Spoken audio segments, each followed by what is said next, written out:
Hello everyone, welcome back to a online solution. क्या हाल चाल हो, कैसे हो? सब बढ़िया? अरे भाई साहब, आज आपको हम ये दिखाने वाले इतना मस्त वाला क्वेश्चन, और आज से आपको मैथ का डर खत्म हो जाएगा। आपको यकीन कर लेना होगा कि भाई एग्जाम में कितना हल्का हल्का सवाल पूछा जाता है। तो जो बच्चे डरते हैं मैथ से ना, वो एकदम ध्यान से इसको देख लीजिए। इसमें मैंने टोटल 20 क्वेश्चन लाया है, और ऐसे क्वेश्चन जो मैं बताने वाला हूँ, इसी टाइप का क्वेश्चन कम से कम 40 से 50 क्वेश्चन एकदम ऐसे ही क्वेश्चन आता है, हल्का हल्का बउआ टाइप का।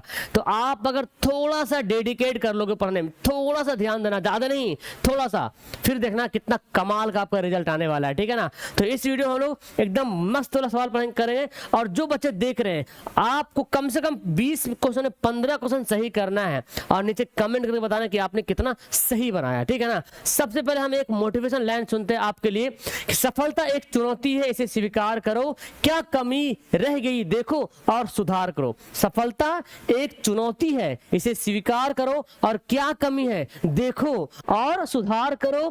कुछ किए बिना ही जय जयकार नहीं होती, कुछ किए बिना ही जय जयकार नहीं होती, और कोशिश करने वालों की कभी हार नहीं होती। तो लेट्स स्टार्ट। कोशिश करो, हमारा मैथ में भी बेस्ट परफॉर्मेंस रहेगा और अच्छा नंबर आएगा। तो देख लीजिए, आज मैथ का शक्ल देख लीजिए, किस तरह सवाल पूछता है बिहार बोर्ड में क्लास 10 के लिए। देखो, सबसे पहले जो हमारा पास क्वेश्चन है वो आपके सामने हाजिर है, और ये क्वेश्चन सबसे बेस्ट क्वेश्चन है। देखिए, आपको जितना सारा क्वेश्चन हम बताएंगे ना, सब रहेगा एकदम हल्का सवाल। और कैसे हल्का? अगर भारी लगा तो कैसे भारी? देखिए, पहला सवाल है, एक रैखिक समीकरण का घात होता है। अब एक आपको यहाँ पे टाइमिंग दिया जाएगा, 20 सेकंड के अंदर आपको सही करना है। ठीक है ना? 20 सेकंड के अंदर सही करना है। ओके, कम से कम 20 सेकंड। तो बोला कि एक रैखिक समीकरण का घात होता है। कितना घात होता है?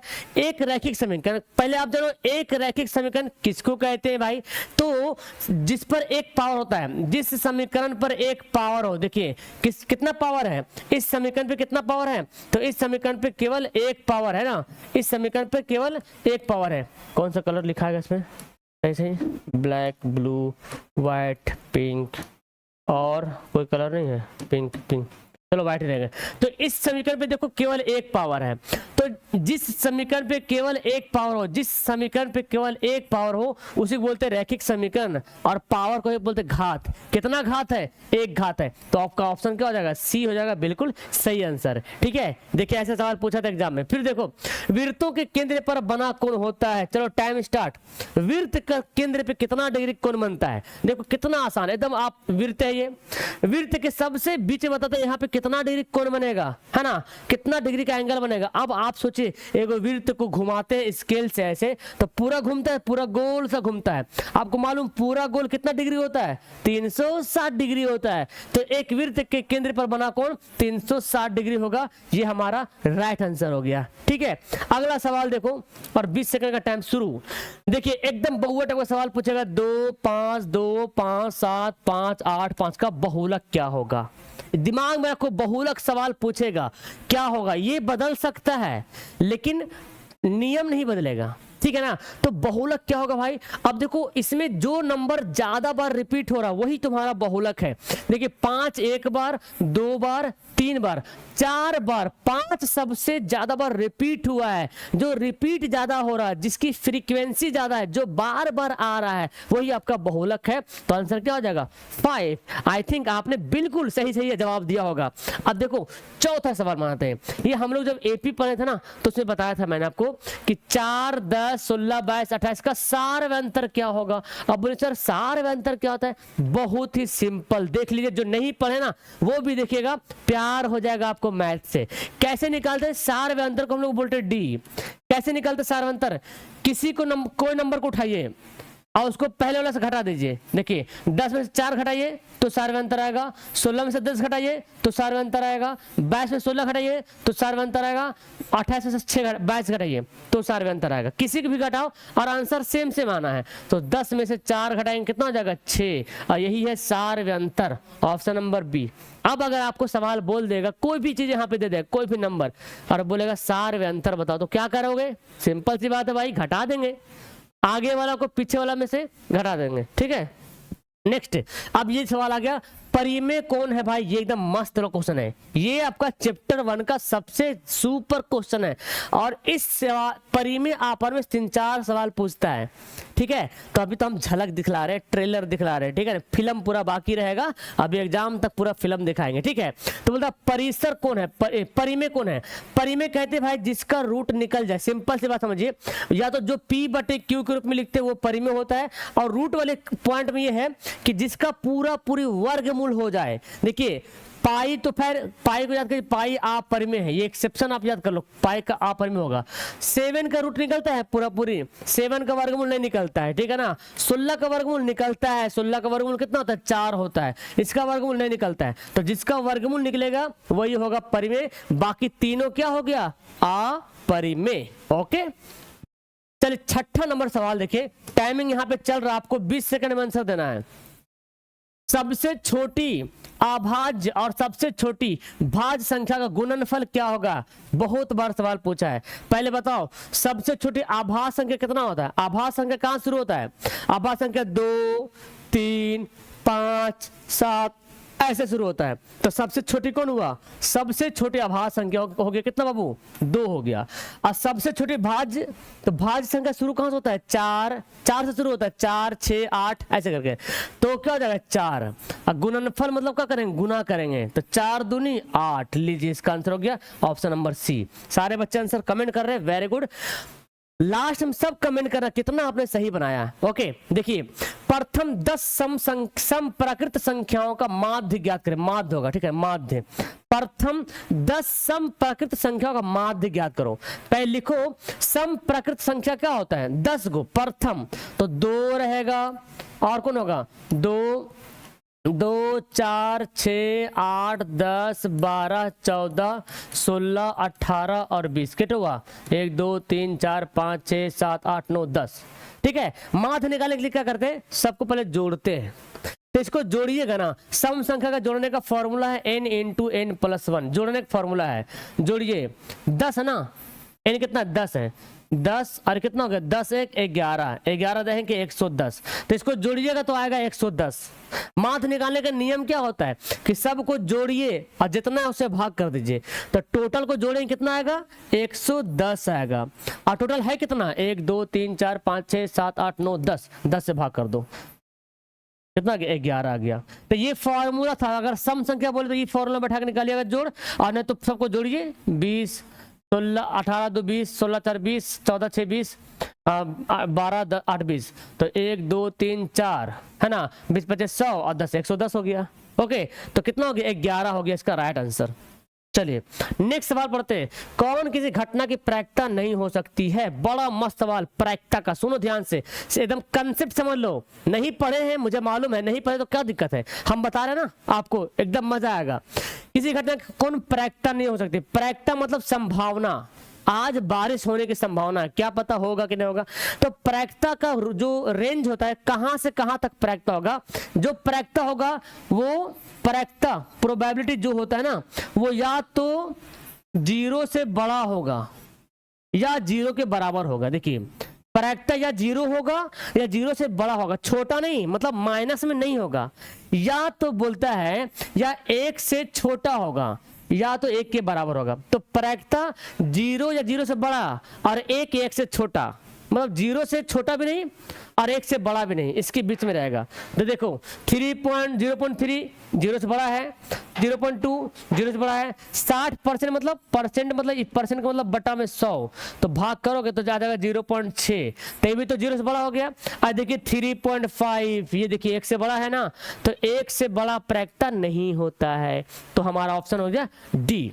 चलिए अगला क्वेश्चन देख लीजिए, एकदम त्रिकोणमिति का मस्त वाला सवाल। बोलिएगा सर हम पढ़वे नहीं किए त्रिकोणमिति, सुन लीजिए फॉर्मूला, बस खाली फॉर्मूला इसका है cos 90 डिग्री माइनस ए या थीटा बोलेंगे, इसका आंसर होता है sin थीटा। बस देखिए कितना हल्का सवाल है। और इसी का उल्टा रहेगा फॉर्मूला, sin 90 माइनस ए रहेगा तो हो जाएगा cos थीटा। बोलिए भारी लगा इस सवाल में?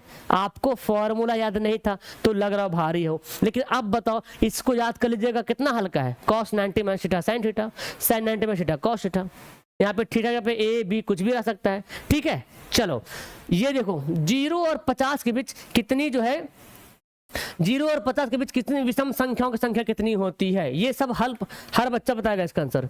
अच्छा 9 के बाद सॉरी यहाँ पे क्वेश्चन नंबर 10 होगा, 20 हो गया सॉरी 0 और 50 के बीच कितना विषम संख्या होगा, 0 और 50 के बीच गिनिएगा ना, 1 और क्या होगा 3 5 7 9 11 13, जो कितना टाइम लगेगा है ना, इसको गिनिएगा 13 15 17 19 21, तो ऐसे गिनिएगा तो आपको 25 को आएगा। कितना आएगा 25 को आएगा, याद कर लीजिएगा। चलो अगला क्वेश्चन, ये देखो सवाल बड़ा मस्त सवाल है, 11 नंबर सवाल बोलता है 24 15 22 13 9 10 तथा 30 का परिसर क्या होगा। परिसर, आप बोले सर परिसर क्या होता है सर, हम तो परिसर के बारे में जानते नहीं है। तो देखो परिसर क्या होता है, परिसर में कैसे निकालेंगे परिसर निकालने के लिए क्या करेंगे, बड़ा मान में से छोटा मान घटा देना है, बड़ा मान माइनस छोटा मान। बड़ा कौन है इसमें, देखो सबसे बड़ा कौन है 30 और सबसे छोटा कौन हो गया, मतलब सबसे बड़ा मतलब सबसे बड़ा और छोटा मतलब सबसे छोटा। तो छोटा कौन यहाँ पे है 24 15 22 13 9 ही छोटा यहाँ पे है, तो घटा दो 30 में से 9 घटेगा 21। कितना हल्का सवाल आ गया, ये है हल्का वाला सवाल, इसको बोलते हैं बउआ वाला सवाल, ठीक है ना। कॉन्फिडेंस लेवल बढ़ रहा ना, अगर कोई बच्चा इस हल्का सवाल को भी टैकल कर लेता है और पढ़ लेता है तो नंबर 4 के लाएगा, गारंटी है। देखिए किसी घटना की प्रायिकता का अधिकतम मान कितना होता है, तो प्रायिकता के बारे में तो मैंने बताया है कि प्रायिकता 0 होगा या 0 से बड़ा होगा, 1 होगा 1 से छोटा होगा। तो 0 छोटा भी नहीं हो सकता है, 1 से बड़ा भी नहीं हो सकता है, मतलब 1 लास्ट तक 1 है और छोटा 0, मतलब 0 से छोटा नहीं हो सकता, मतलब लास्ट है। कहाँ तक हो सकता है प्रायिकता, कम से कम 0 तक, और 1 से बड़ा नहीं हो सकता, मतलब 1 लास्ट है। अधिकतम कितना है 1 है। और अगर बोलेगा न्यूनतम कितना है बाबू, अगर बोलेगा कि न्यूनतम कितना है न्यूनतम, तो बोलेंगे 0 है। 0 क्या हो गया, निम्नतम हो जाएगा। 13 नंबर सवाल, देखिए ये सवाल पूछा भाई एग्जाम में, कौन आभास संख्या पहचानिए। इसमें भाज्य और अभाज्य की बात आ गया, बताओ कौन आभास संख्या है। कितना अलग सवाल पूछेगा बिहार बोर्ड में और हर एग्जाम में आता है, ऐसी बात नहीं है। आभास संख्या कितना हो गया, यहाँ पर कौन संख्या जो केवल 1 से कटेगा, खुद से कटेगा, वो केवल 29 ही है। अच्छा 29 कोई पहाड़ से नहीं कटेगा, कोई पहाड़ से नहीं कटता 29, ठीक है। अगला क्वेश्चन है 13 और 19 के बीच समांतर माध्य क्या होता है। समांतर माध्य, जैसे माध्य निकालते हैं वैसे समांतर माध्य।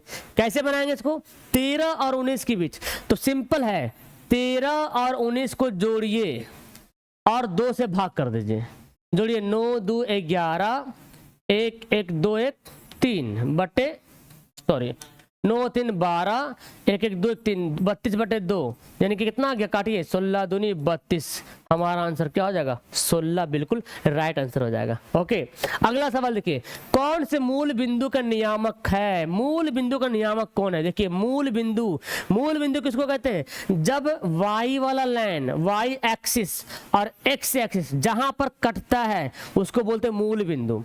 कहां पे कट रहा है, यहाँ कट रहा है, जहां पे कटेगा उसका वैल्यू होता है 0 0, यानी कि x से भी 0 और y भी 0, यानी हमारा आंसर क्या हो जाएगा B। एकदम हूबहू, कितना बार इस सवाल पूछा है, मूल बिंदु क्या है इसका, क्या छोड़ दीजिएगा आप ऐसा सवाल को, कभी नहीं छोड़िएगा, है ना। अगला सवाल देखिए, बिंदु 6 - 5 का भुज क्या है। अब इसको समझ लो, भुज और कोटि, ये 2 वर्ड याद कर लो, भुज और कोटि। वैसे भुज एक जगह का भी नाम है ना, गुजरात में जगह है भुज और कोटि। देखिए भुज क्या होता है, पहले जानते हैं बिंदु जो लिखा हुआ है ये x और y के रूप में। जब भी कोई बिंदु रहेगा ना बाबू, जब भी कोई बिंदु दिया रहेगा तो x और y में पहले हमेशा x ही होगा, फिर बाद में y होगा, ठीक है। और x का मान को ही बोलते हैं भुज, x को क्या बोलते हैं भुज बोलते हैं, और y को क्या बोलते हैं कोटि बोलते हैं। अब जब ये लिखा हो मतलब ये x है ये y है, ये 6x है -5y है, तो x वाला को भुज बोलते हैं। तो भुज कितना हो गया 6 हो गया भुज। अब आप बताओ, अगर इसमें कोई भी वर्ड बदल देगा, 3 - 5 बोल देगा, बोलेगा कोटि कौन है, तो कोटि -5 है, भुज कौन है तो भुज 3। क्या आप छोड़िएगा सवाल को, कभी नहीं छोड़िएगा, है ना। नेक्स्ट सवाल देखते हैं, 6 8 22 का लासा और मासा ज्ञात करो। देखो लासा और मासा एलसीएम हमसे पूछा जा रहा। अब बताओ 6 8 22 एलसीएम अनुपात HCF। तो निकालो 6 8 22 का एलसीएम निकालोगे तो आएगा 264 आएगा, ठीक है, निकाल के देख लो। और HCF आएगा 2, काटिए 2 एकम 2, 2 एकम 2, 2 6 2 दूना 4, 132 अनुपात 1। ये कैसे हुआ सर? तो एलसीएम निकालने आता है क्या? आप बताओ, एलसीएम भी किसी को निकालने नहीं आता? ऐसा हो सकता है क्या? इम्पॉसिबल। हर बच्चा जानता होगा एलसीएम निकालने के लिए, है ना, वरना नाक कट जाएगा मेरा यार, ऐसा तुम बोलोगे तो। 6 8 22 का एलसीएम निकाले 64 आएगा, 264 आएगा। और एचसीएफ आएगा 2, काटा कोटी करो तो आ जाएगा ये वाला 132 अनुपात 1, है ना। नेक्स्ट, एक वृत्त पर कितनी स्पर्श रेखाएं खींची जा सकती है? बोलिएगा सर ये तो हम पढ़े नहीं, लेकिन इतना हल्का है ना भाई कि दिमाग में से एक बार में दिमाग में बैठ जाएगा, निकलेगा नहीं। एक वृत्त पर कितनी स्पर्श रेखाएं खींची जा सकती है? समझिए, देखिए हम बताएंगे, आप आंसर दीजिएगा। एक वृत्त है, स्पर्श रेखा किसको कहते हैं पता आपको? एक वृत्त है, एक वृत्त के एक बिंदु, एकदम यहाँ पे जो एक बिंदु है ना, ऐसे एक बिंदु, यहां से वो रेखा खींच देंगे, यहां से एक वृत्त के एक बिंदु से रेखा खींच देंगे। अरे भाई ठीक है, एकदम सटाक खींचेंगे, देखिए एकदम सटाक खींचेगा तो ये हो गया एक स्पर्श रेखा।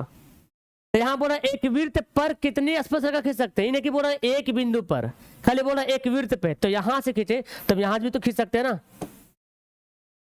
यहां भी तो खींच सकते हैं स्पर्श रेखा, यहां भी खींच सकते हैं, यहां भी खींच सकते हैं थोड़ा सा अच्छा सा, है ना, और यहां भी खींच सकते हैं हम, अनगिनत रेखा खींच, ढेर सारा खींच सकते हैं जिसकी गिनती नहीं कर सकते हम। देखिए यहां से भी खींच सकते हैं, है ना जी। हाँ, अब बिंदु बहुत सारे, इसमें बिंदु की कमी नहीं, बहुत सारे बिंदु यहाँ पे हैं। देखिए ऐसे भी खींच सकते हैं हम ऐसे भी खींच सकते हैं, ठीक, हम ऐसे भी खींच सकते हैं, हम ऐसे भी खींच सकते हैं, हम ऐसे भी खींच सकते हैं। देखिए कितना खींच रहे हैं, तो इसको बोलेंगे अनगिनत, है ना, अनगिनत। तो हम कितना बिंदु रेखा खींच सकते हैं भाई? अनगिनत रेखाएं खींच सकते हैं। अब बोलो, हाँ अगर बोलेगा एक बिंदु के, एक वृत्त के एक बिंदु पर, तो एक बिंदु पर केवल एक ही रेखा खिंचा रहा, ये एक बिंदु पर केवल एक ही रेखा खिंचाएगा, लेकिन खाली बोलेगा कितना रेखा खींच सकते हैं, तो अनगिनत खींच सकते हैं। ठीक है, बन गया होगा। यदि द्विघात समीकरण का x square plus b x plus c 0 हो तो मूल समान हो, मूल समान होने का फॉर्मूला क्या होता है भाई? मूल समान होने का फॉर्मूला जल्दी बताओ। मूल समान होने का फॉर्मूला होता है बी स्क्वायर माइनस 4ac बराबर 0। समीकरण है ना, तो चूंकि मूल समान कब होता है? जब ये 0 के बराबर होता है। ये देखो ये फॉर्मूला डायरेक्ट पूछ दिया, बी स्क्वायर माइनस 4ac, क्या है इसमें कोई जान है? नहीं ना, समान बोला इसलिए हो गया क्या? 0 हो गया। एंड लास्ट क्वेश्चन, आपको लग रहा सर ई वाला तो हम कभी पढ़वे नहीं किए, साइन थीटा बराबर कॉस थीटा है तो थीटा का मान क्या होगा? अब बोले सर ये तो पढ़वे नहीं किए, टेबल आपने पढ़ना है त्रिकोणमिति में, टेबल का फॉर्मूला। तो थीटा यहाँ पे क्या है? एंगल है, कोण है। एक पढ़ेंगे साइन 45 डिग्री और पढ़िएगा कॉस 45 डिग्री। तो साइन 45 का मान दिया होता है 1/√2 और कॉस 45 का मान भी 1/√2। क्या दोनों बराबर है? यस बराबर है। बराबर कब हुआ? जब हमने 45 लगाया। तो आपका टेबल बना हुआ किताब में है कि साइन 45 का मान 1/√2 होता है, कॉस 45 का मान भी 1/√2 होता है।